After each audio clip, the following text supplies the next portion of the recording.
Hello students, welcome to wait for job. আজকে তোমাদের জন্য আবার একটা স্পেশাল ক্লাস নিয়ে চলে এসেছি, যেখানে আমাদের আপকামিং ডাব্লিউবিপি কেপি এক্সামের জন্য গুরুত্বপূর্ণ প্রশ্ন উত্তর আলোচনা করব।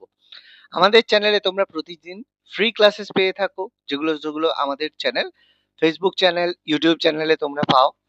এই ধরনের আরো ক্লাস পেতে অবশ্যই আমাদের চ্যানেল ওয়েট ফর জবকে সাবস্ক্রাইব করতে ভুলো না। ভিডিওটা ভালো লাগলে অবশ্যই একটি লাইক দিও। আমাদের চ্যানেলে নতুন হলে চ্যানেলটা সাবস্ক্রাইব করতে ভুলো না। চলো, প্রথম প্রশ্ন কি বলেছে? সর্দার সরোবর বাঁধ কোন নদীর উপরে অবস্থিত? খুবই গুরুত্বপূর্ণ প্রশ্ন। সর্দার সরোবর বাঁধ কোন নদীর উপরে অবস্থিত? চারটে অপশন রয়েছে: কৃষ্ণা, কাবেরী, নর্মদা এবং মহানদী। তোমরা হয়তো জানো, এই বাঁধ তৈরির আগে কিন্তু একটা বিখ্যাত আন্দোলন হয়েছিল, পরিবেশ ভিত্তিক আন্দোলন। কেউ যদি জানো কমেন্ট করে জানাও যে সর্দার সরোবর বাঁধ তৈরির জন্য বিপক্ষে যে আন্দোলনটা হয়েছিল, সেই আন্দোলনটার নাম কি ছিল? তো এই বাঁধ কোন নদীর উপরে অবস্থিত? তো মনে রাখবে, এটা নর্মদা নদীর তীরে অবস্থিত, যেটা গুজরাট রাজ্যে অবস্থিত।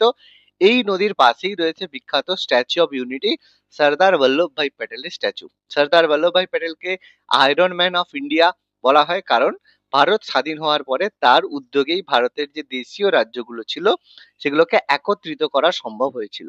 সর্দার বল্লভভাই প্যাটেল তিনি ছিলেন ভারতের প্রথম স্বরাষ্ট্রমন্ত্রী বা হোম মিনিস্টার, যাকে আমরা আয়রন ম্যান অফ ইন্ডিয়া বলি। তারই স্মৃতির উদ্দেশ্যে আমাদের স্ট্যাচু অফ ইউনিটি তৈরি করা হয়েছে, যেটা পৃথিবীর সবচেয়ে উচ্চতম একটা স্ট্যাচু। ওকে, তো যাই হোক, এটি ভারতের অন্যতম বৃহৎ জলসেচ প্রকল্প।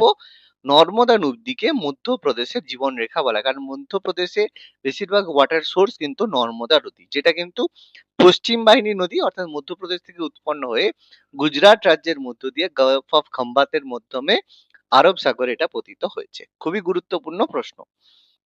পরবর্তী প্রশ্ন, ভারতের প্রথম মহাকাশচারীর নাম কি? ভারত প্রথম মহাকাশচারী চারটে অপশন রয়েছে: রাকেশ শর্মা, কল্পনা চাওলা, সুনিতা উইলিয়ামস না সতীশ ধাওয়ান। তো দেখো, প্রত্যেকেই আমরা জানি, খুবই ইম্পর্টেন্ট জিকে। ভারতের প্রথম মহাকাশচারীর নাম হচ্ছে রাকেশ শর্মা। তিনি 1984 সালে সোভিয়েত ইউনিয়নের সয়ুজ T-11 মহাকাশ অভিযানে গিয়েছিলেন। তিনি ছিলেন ভারতীয় বিমান বাহিনীর একজন পাইলট। তো মহাকাশ থেকে ভারতের বর্ণনা নিতে গিয়ে তিনি বলেছিলেন, সারে জাহাঁ সে আচ্ছা হিন্দুস্তান আমারা। খুবই গুরুত্বপূর্ণ একটা স্টেটমেন্ট ছিল তার। তো যাই হোক, রাকেশ শর্মা ভারতের প্রথম মহাকাশচারী। কিন্তু যদি প্রশ্ন আসে ভারতের প্রথম মহিলা মহাকাশচারী কে হবে, সেটা হবে কল্পনা চাওলা। তিনি ছিলেন ভারতের প্রথম মহিলা মহাকাশচারী, যিনি আমেরিকার স্পেস এজেন্সি নাসা থেকে মহাকাশে প্রথম গিয়েছিলেন, কিন্তু ফেরার সময় তার প্লেন, যেটা হচ্ছে তার যে রকেট, সেটা কিন্তু ব্লাস্ট করেছিল। তোমরা কমেন্ট করে জানাও যে কল্পনা চাওলা যে স্পেস ক্রাফট বা যে এয়ারক্রাফটের মাধ্যমে বিস্ফোরণে তিনি মারা গেছিলেন, সেই স্পেস ক্রাফটের নাম কি? এই ইনফরমেশন গুলো কিন্তু লাগবে। তোমরা কমেন্ট করে জানাও, দেখা যাক তোমাদের জিকে কতটা স্ট্রং রয়েছে। পরবর্তী প্রশ্ন। আচ্ছা, দেখো, এখান থেকে আরো কিছু প্রশ্ন আমাদের এসে থাকে, যেগুলো আমাদের জিকের জন্য ভীষণ গুরুত্বপূর্ণ। যেমন, ভারতের প্রথম রাষ্ট্রপতি কে? ভারতের প্রথম রাষ্ট্রপতি ডক্টর রাজেন্দ্র প্রসাদ, যাকে আমরা বিহারের গান্ধী বা অজাত শত্রুও বলে থাকি। ভারতের প্রথম প্রধানমন্ত্রীকে? অবশ্যই জওহরলাল নেহেরু ভারতের প্রথম প্রধানমন্ত্রী। 1947 সালে তিনি প্রধানমন্ত্রী হন, কিন্তু নির্বাচিত হন 1952 সালে, কারণ প্রথম ইলেকশন হয়েছিল। তো তিনি সবচেয়ে বেশি সময় ভারতের প্রধানমন্ত্রী ছিলেন এবং ভারতের প্রথম প্রধানমন্ত্রী ছিলেন জওহরলাল নেহেরু। প্রথম নোবেল পুরস্কার বিজয়ী কে? তাহলে প্রথম নোবেল পুরস্কার বিজয়ী হচ্ছেন ভারতীয় এবং বাঙালি রবীন্দ্রনাথ টেগোর। 1913 খ্রিস্টাব্দে তিনি নোবেল পুরস্কার পেয়েছিলেন গীতাঞ্জলির ইংরেজিতে অনুবাদ দ্য সংস অফারিং এর জন্য। প্রথম মহাকাশচারী আমরা আলোচনা করলাম ডক্টর রাকেশ শর্মা, তিনি ভারতের প্রথম মহাকাশচারী। প্রথম ভারত রত্ন বিজয়ী কে? প্রথমবার ভারত রত্ন 1954 সালে দেওয়া হয়েছিল, সেখানে তিনজনকে ভারত রত্ন দেওয়া হয়েছিল। প্রথম ডক্টর সর্বপল্লী রাধাকৃষ্ণন, তিনি অ্যাজ এ টিচার ভারতের ভারত রত্ন পেয়েছিলেন। সিভি রামন, তিনি পদার্থবিদ্যা ফিজিক্সে নোবেল পুরস্কার পেয়েছিলেন রামান এফেক্টের জন্য। আর সি রাজা গোপালাচারী, চক্রবর্তী রাজা গোপালাচারী, তিনি তারা একসাথে 1954 সালে প্রথম ভারত রত্ন পেয়েছিলেন। প্রথম ব্রিটিশ ভারতের গভর্নর জেনারেল কে ছিলেন? Warren Hastings. আমরা প্রত্যেকেই জানি, ওয়ারেন হেস্টিংস রেগুলেটিং অ্যাক্টের মাধ্যমে ভারতের প্রথম গভর্নর জেনারেল হয়েছিলেন। সেটা কিন্তু, এই গভর্নর জেনারেল পোস্টটা কিন্তু ব্রিটিশ সরকারের নয়, কিন্তু এটা কিন্তু ইস্ট ইন্ডিয়া কোম্পানির থেকে গভর্নর জেনারেল অ্যাপয়েন্ট করা হতো। মনে আছে আশা করি। স্বাধীন ভারতের প্রথম গভর্নর জেনারেল কে ছিলেন? স্বাধীন ভারতের প্রথম গভর্নর জেনারেল লর্ড মাউন্টব্যাটেন। প্রত্যেকেই জানি ইন্ডিয়ান ইন্ডিপেন্ডেন্ট অ্যাক্ট, ভারতের স্বাধীনতা আইন 1947 অনুযায়ী লর্ড মাউন্টব্যাটেনকে স্বাধীন ভারতের প্রথম গভর্নর জেনারেল অ্যাপয়েন্ট করা হয়েছিল। আর স্বাধীন ভারতের প্রথম ভারতীয় গভর্নর জেনারেল বা শেষ গভর্নর জেনারেল কে ছিলেন? চক্রবর্তী রাজা গোপালাচারী। তো মাউন্টব্যাটেন চলে যাওয়ার পরে রাজা গোপালাচারী গভর্নর জেনারেল ছিলেন। 1950 সাল পর্যন্ত তিনি গভর্নর জেনারেল ছিলেন, যতদিন না রাষ্ট্রপতি পদের সৃষ্টি করা হয়েছে। তো রাষ্ট্রপতি পদ 1950 সালের 24শে জানুয়ারি সৃষ্টি করা হয়। তো সেই দিন পর্যন্ত তিনি ভারতের প্রথম গভর্নর জেনারেল বা শেষ গভর্নর জেনারেল ছিলেন শ্রী রাজা গোপালাচারী। প্রথম আইসিএস অফিসার কে ছিলেন? Indian Civil Service officer Satyendranath Tagore ছিলেন। আইসিএস পরীক্ষার প্রথম অফিসার সত্যেন্দ্রনাথ টেগোর ছিলেন। প্রথম কংগ্রেসের সভাপতি কে ছিলেন? ইন্ডিয়ান ন্যাশনাল কংগ্রেসের প্রথম সভাপতি কে ছিলেন? উমেশ চন্দ্র ব্যানার্জি। 1885 সালে প্রথম কংগ্রেসের অধিবেশন বসেছিল বোম্বের গোকুল দাস তেজপাল কলেজে। সেখানে উমেশ চন্দ্র ব্যানার্জিকে প্রথম জাতীয় কংগ্রেসের সভাপতি করা হয়। কংগ্রেসের ফাউন্ডেশন করেছিল 1885 সালে অ্যালেন অক্টোভিয়ান হিউম। সেই সময়ে ভারতের ভাইসরয় ছিলেন লর্ড ডাফরিন। তো এই ইনফরমেশন গুলো কিন্তু আমাদের মনে রাখতে হবে, ভীষণ গুরুত্বপূর্ণ। আরেক দেখো, মহিলাদের পক্ষ থেকে কিছু প্রশ্ন আমাদের প্রথম আসে। যেমন ভারতের প্রথম মহিলা প্রধানমন্ত্রী কে ছিলেন? দেখো, ভারতের প্রথম এবং একমাত্র মহিলা প্রধানমন্ত্রী ইন্দিরা গান্ধী। তো জওহরলাল নেহরুর কন্যা ইন্দিরা গান্ধী প্রথম মহিলা প্রধানমন্ত্রী। এখনো পর্যন্ত আর কেউ মহিলা প্রধানমন্ত্রী হননি, তিনিই প্রথম আপাতত রয়েছেন। তো তিনি দ্বিতীয় দীর্ঘকালীন, এখন তাকে পেরিয়ে মহাত্মা আমাদের নরেন্দ্র মোদীজি হয়ে গেছেন। তো যাই হোক, প্রথম মহিলা রাষ্ট্রপতি কি? প্রতিভা দেবী সিং পাটিল প্রথম মহিলা রাষ্ট্রপতি ছিলেন। ভারতের প্রথম মহিলা রাজ্যপাল ছিলেন সরোজিনী নাইডু, আমাদের উত্তরপ্রদেশ থেকে। তার পরবর্তীকালে পশ্চিমবঙ্গের রাজ্যপাল হয়েছিলেন তার কন্যা পদ্মজা নাইডু।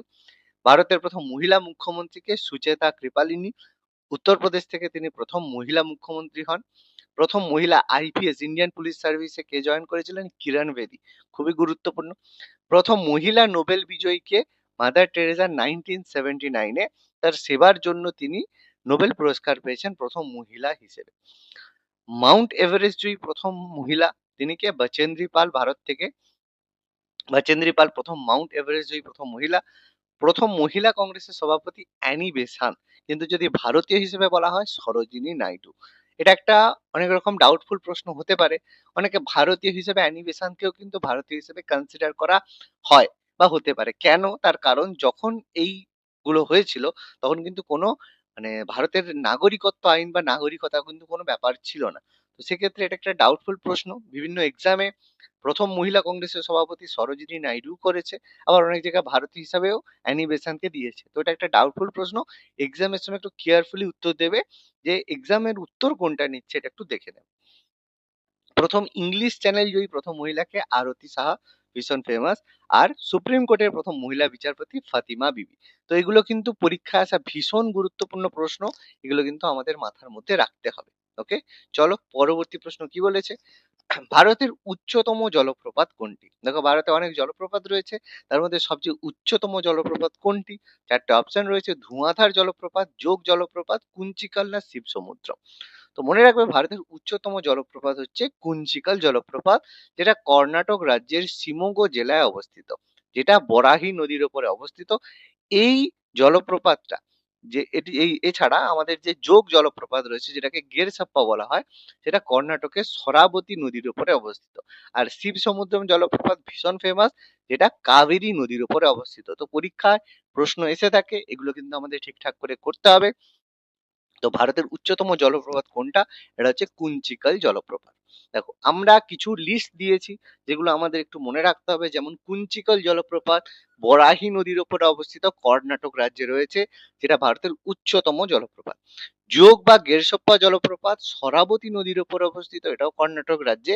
এটাকে কিন্তু মহাত্মা গান্ধী জলপ্রপাতও বলা হয়। তো পরীক্ষায় যদি প্রশ্ন আসে যে মহাত্মা গান্ধী জলপ্রপাত কোন নদীর উপরে অবস্থিত, তখন তোমরা উত্তর দিতে পারবে না, কারণ মহাত্মা গান্ধী জলপ্রপাত যোগ জলপ্রপাতকে বলা হয়, যেটা সরাবতী নদীর উপরে অবস্থিত কর্ণাটক রাজ্যে। এগুলো মনে রাখবে। দুধসাগর জলপ্রপাত মান্ডবী নদীর উপরে অবস্থিত, গোয়াতে অবস্থিত, যেটা গোয়া এবং কর্ণাটকের সীমান্তে রয়েছে। চিত্রকূট জলপ্রপাত ইন্দ্রাবতী নদীর উপরে অবস্থিত, ছত্তিশগড়ে, যেটাকে ভারতের নায়গ্রা বলা হয়ে থাকে। আর the very famous Shivasamudram জলপ্রপাত কাবেরী নদীর উপর অবস্থিত কর্ণাটকে, যেটা এশিয়ার প্রথম জলবিদ্যুৎ প্রকল্প এখানেই হয়েছিল।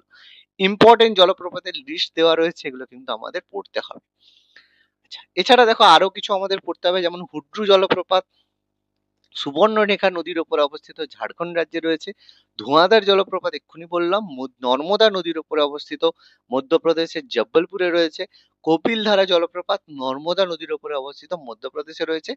গোকাক জলপ্রপাত ঘটপ্রভা নদীর উপরে অবস্থিত, কর্ণাটক রাজ্যে রয়েছে। গৌতম ধারা জলপ্রপাত বা জনহা জলপ্রপাত রাড়ু নদীর উপরে অবস্থিত, ঝাড়খণ্ডে। চুলিয়া জলপ্রপাত চম্বল নদীর উপরে অবস্থিত, রাজস্থানে রয়েছে। আর বারেকি পানি, যেটা বুধাবলঙ্গ নদীর উপরে অবস্থিত, উড়িষ্যাতে রয়েছে। কয়েকটাই আমি দিলাম, এগুলো কিন্তু পরীক্ষায় ভীষণ গুরুত্বপূর্ণ। এত জলপ্রপাতের মধ্যে থেকে এগুলো সিলেক্টেড, মানে এগুলো কিন্তু পরীক্ষায় আসা ভীষণ ভীষণ ভাইটাল। তোমরা পজ করে স্ক্রিনশট নিয়ে এগুলো খাতায় নোট ডাউন করে নেবে। ভীষণ ইম্পর্টেন্ট ক্লাস কিন্তু এগুলো মাথার মধ্যে রাখবে। এগুলো কিন্তু ফ্রি ক্লাসেস তোমাদের দেওয়া হচ্ছে, কিন্তু এগুলো কিন্তু যথেষ্ট রিসার্চের মাধ্যমে এগুলো তৈরি করা হয়, ইম্পর্টেন্ট। ফলে তোমরা এগুলো খাতায় নোট ডাউন অবশ্যই করে নেবে। ওকে, পরবর্তী প্রশ্ন, ভারতের ম্যানচেস্টার কাকে বলা হয়? চারটে অপশন রয়েছে, কানপুর, কোয়েম্বাটুর, আহমেদাবাদ না মুম্বাই। তো দেখো, ভারতের ম্যানচেস্টার বলা হয়, প্রত্যেকেই জানি আহমেদাবাদকে বলা হয়, কারণ গুজরাটের আহমেদাবাদ বস্ত্র শিল্প বা টেক্সটাইলের জন্য বিখ্যাত, সেই জন্য আহমেদাবাদকে ভারতের ম্যানচেস্টার বলা হয়। কোয়েম্বাটুরকে দক্ষিণ ভারতের ম্যানচেস্টার বলা হয়, কারণ এখানেও টেক্সটাইল ইন্ডাস্ট্রি গ্রো করেছে। কানপুরকে উত্তর ভারতের ম্যানচেস্টার বলা হয়, কারণ এখানেও আমাদের টেক্সটাইল ইন্ডাস্ট্রি গ্রো করেছে। আর মুম্বাইকে আমাদের বলা হয় ভারতের প্রবেশদ্বার, এছাড়া ভারতের অর্থনৈতিক ক্যাপিটালও বলা হয়ে থাকে, মায়ানগরী বলা হয়। প্রচুর নিকনেম রয়েছে, এগুলো আমাদের মুখস্থ করতে হবে। পরবর্তী প্রশ্ন, নাবার্ড কোন সালে প্রতিষ্ঠিত হয়? চারটে অপশন রয়েছে, 1980, 82, 85 না 90। নাবার্ড পুরো নাম হচ্ছে national bank for agriculture and rural development, যেটা গ্রামের কৃষি এবং অর্থনীতি উন্নয়নের জন্য এরা ঋণ প্রদান করে থাকে, যেটা 1982 সালে গঠিত হয়েছিল শিবরামন কমিটির সুপারিশে, যার হেডকোয়ার্টার রয়েছে মুম্বাইতে। ভীষণ ভীষণ ইম্পর্টেন্ট প্রশ্ন পরীক্ষায় আসে। চলো আজকে লাস্ট প্রশ্ন, লুভ্রে মিউজিয়াম কোথায় অবস্থিত? চারটা অপশন রয়েছে, লন্ডন, প্যারিস, নিউ ইয়র্ক না রোম।